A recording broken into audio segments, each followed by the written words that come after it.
580 anggota DPR RI periode 2024 sampai 2029 diinformasikan akan mendapatkan jatah uang tunjangan perumahan sebesar Rp50 juta per bulannya, tertuang dalam Surat Nomor B733 RT0109/2024, dikeluarkan Sekretariat Jenderal DPR RI per September 2024. Uang tunjangan bulanan itu digelontarkan karena rumah jabatan anggota DPR RI di Kalibata, Jakarta Selatan dianggap tidak layak huni, diantaranya karena disebut banyak tikus dan rayap berkeliaran.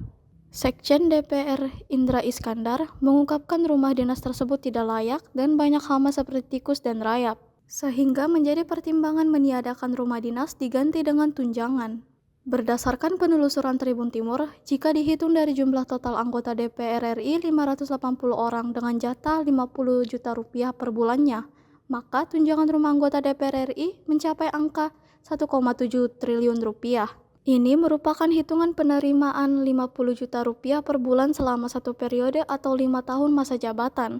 Nilai fantastis tunjangan ini menuai kontroversi. Hal tersebut menjadi polemik sebab dinilai lebih sibuk menikmati hidup dibandingkan peningkatan kinerja untuk rakyat.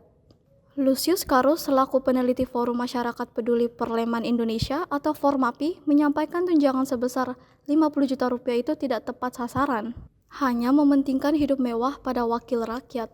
Selain itu, pemberian tunjangan sebagai pengganti rumah jabatan dinilai berpotensi pemborosan anggaran. Diketahui sebelumnya ada sekitar 500 unit rumah di Kompleks Kalibata yang diperuntukkan untuk anggota legislatif yang menjabat, dibangun di atas lahan 191,77 meter persegi.